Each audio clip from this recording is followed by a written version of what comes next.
there is no result for what you are doing. Why? Because there is a part of you that deeply connects to God that has not yet been quickened to life.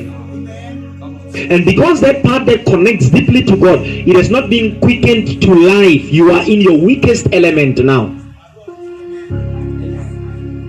And the weakest element of every person is being in the flesh. The weakest element of every person is when you are praying, you are aware of what the surrounding is saying. You are not tapping into a spirit surrounding.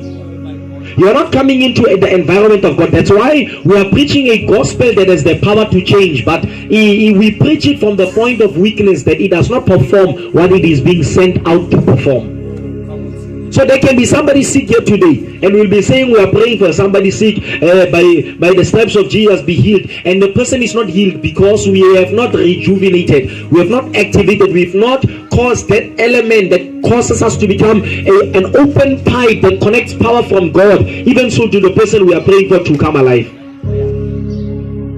So one of the things that really have to happen is we need to become spiritual.